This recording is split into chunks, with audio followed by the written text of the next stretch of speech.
everyone, my name is Laura Landers. I'm an AmeriCorps member with the Arkansas Reads program. The Literacy Council where I volunteer is the Ozark Foothills Literacy Project, OFLP for short. I hope you will join me each week in reading and discussing a book, one chapter at a time. Feel free to discuss in the comments. All I ask is that we keep it friendly. Also, please click on the registration link in the description box below and fill out the form to become an official member of the YouTube Book Club. Heroes of America Illustrated Lives.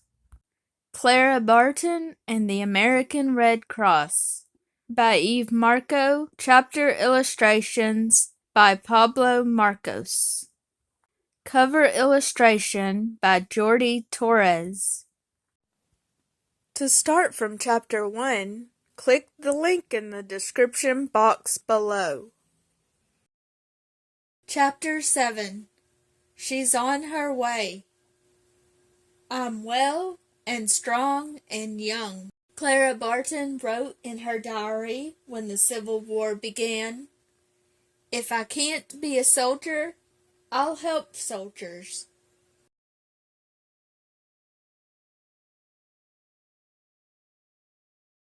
But not everybody felt the same way.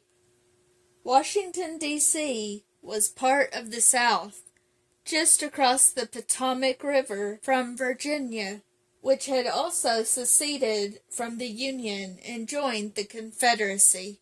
That meant that Confederate soldiers were just across the river from the capital of the United States. They could attack at any moment. Many people left Washington, but President Lincoln didn't leave.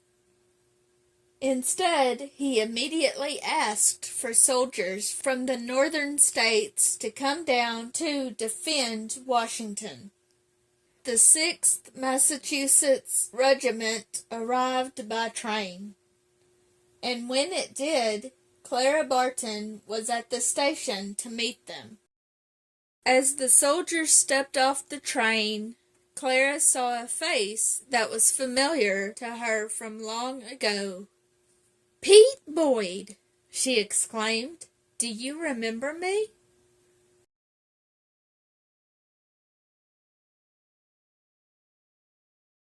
The man looked at her closely. He was many years older than the boy Clara had taught years earlier, but Clara never forgot the faces of her students. A big smile appeared on his face.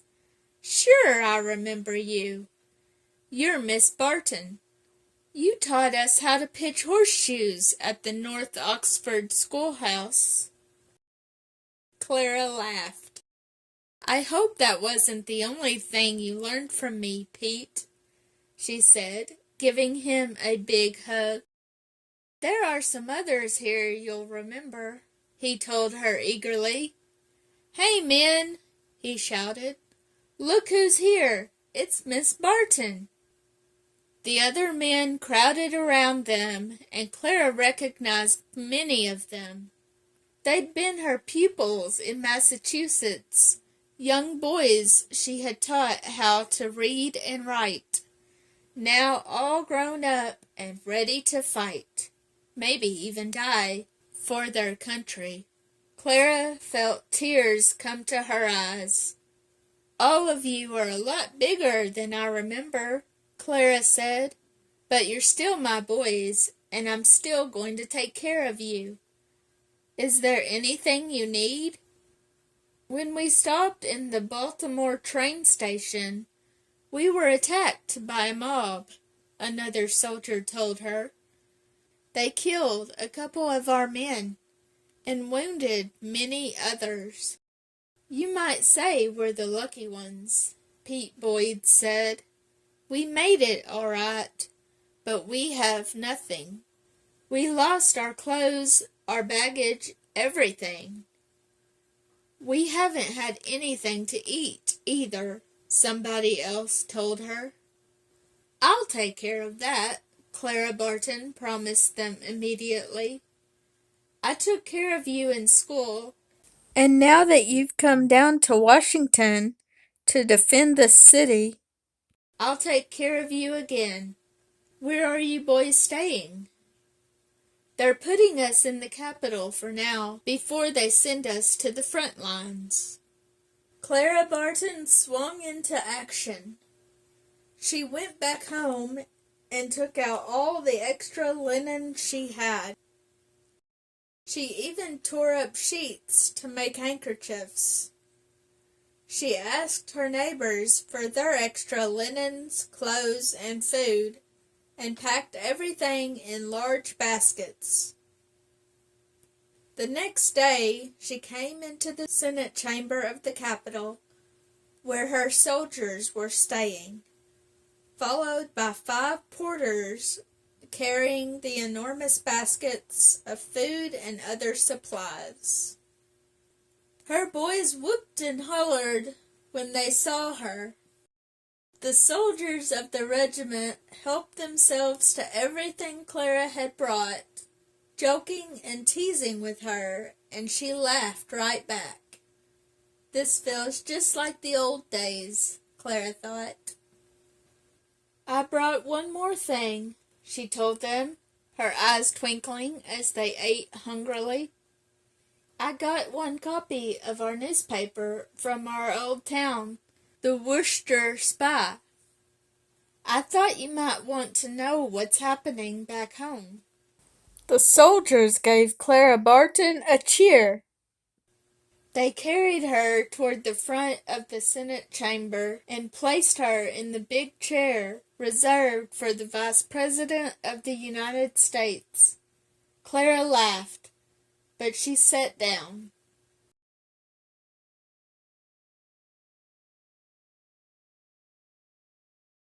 Then, in a loud, slow voice, she read the newspaper articles out loud to all the soldiers. They sat there and listened quietly as she read about events back home, picnics and barbecues, weddings and babies.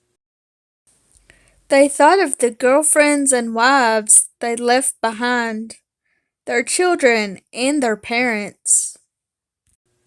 And when Clara finished, they gave her a standing ovation, whooping and carrying on as never before. But Clara wasn't finished. She realized now how many things soldiers needed. Towels, soap, needles, thread, linens, books. Not just her soldiers from Massachusetts, but all the Union soldiers from all over the North would need help. That very day, she sat down and wrote letters to newspapers around the country, asking all the readers to send these supplies to her. She would then see to it that they were distributed fairly and evenly. Soon, Clara's home was filled with clothing and cans of food, blankets and pillows, everything a soldier needed.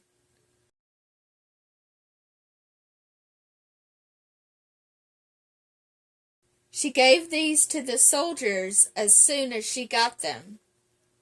But soon something else bothered Clara. The North and the South had fought the Battle of Bull Run, and the North had lost.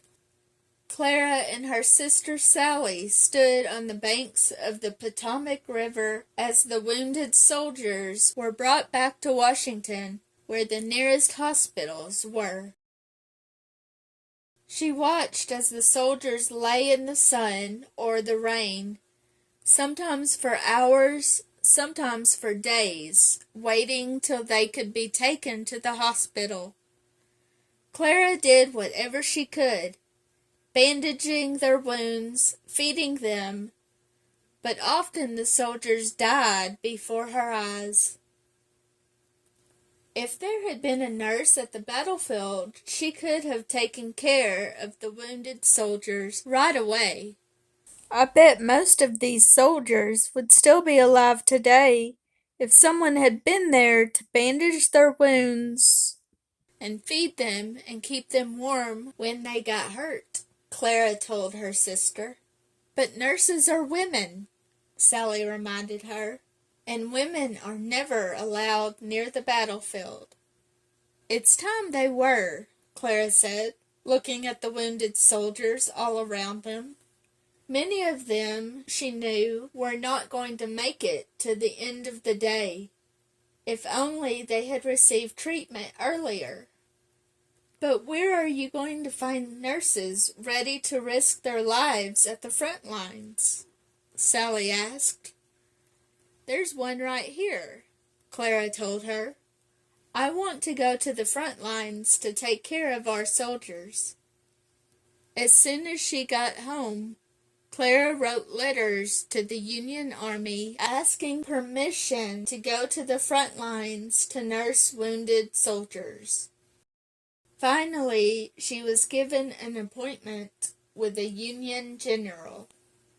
I would like to serve as a nurse at the battlefront, Clara told him. You? The general said. A woman? Why not? Clara said. Those boys are fighting and getting hurt day after day.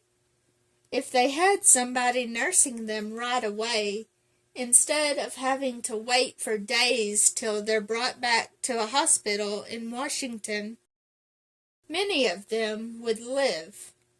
There is something in what you say, the general said, but I can't send a woman out to the battlefield. A woman's place is in the home.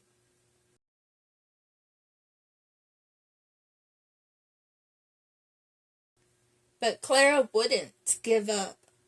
She knocked on more doors. She talked to everybody she met. She believed she could go to the front to nurse wounded soldiers. And then, in the middle of her efforts, she received bad news. Her father was ill back home. Quickly, Clara went home to Massachusetts. Her father was 88 years old, and Clara knew that he would soon die. She stayed to nurse him for several months, and during that time she told him what she wished to do. Lying in his bed, Captain Barton held his daughter's hand and told her, "Go, if you believe it is your duty to go. I know soldiers, and they will respect you and your mission." That gave Clara renewed strength and hope. When she returned to Washington, she met Major Rucker, who was in charge of making sure that the Union Army had all the food and medical supplies it needed. "I know I'm a woman," she told him, "but I'm strong and I'm not afraid. Soldiers are dying every day, soldiers who would still be alive if I were at their side. How many soldiers have to die before I will be permitted to serve my country in the best way I can?"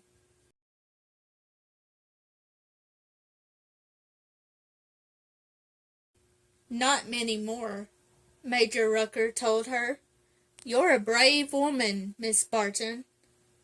If you're prepared to go to the front lines and face enemy fire and hardship, then that's what you should do." Clara returned home overjoyed. That evening, when she visited her sister, she said, "Sally, I have the feeling that in just a short while I will finally be doing what I was destined to do. Do you remember that evening just before my birthday? The time you asked me what I was going to do when I grew up? You said you wanted to be a soldier, and we all laughed." Sally said, smiling at that memory. We didn't know how determined you could be. But don't forget, Clara, you were also a school teacher for many years, and a very good one. I was, Clara agreed, but I think that I will be an even better nurse. Aren't you afraid? Sally asked her then. Aren't you afraid to be so close to the enemy, near big cannons and gunfire? No other American woman has ever gone so close to the battle lines. Clara turned serious. I'll probably be afraid when I get there, Sally. I'm sure the soldiers are afraid too, but that doesn't prevent them from doing their best. And fear won't prevent me either. I'll be the best nurse they ever had, she said, looking more determined than ever.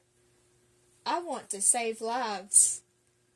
That summer, Clara finally got a letter from the Surgeon General of the Union Army, authorizing her to go to the front lines to nurse the Union soldiers. Clara Barton was on her way.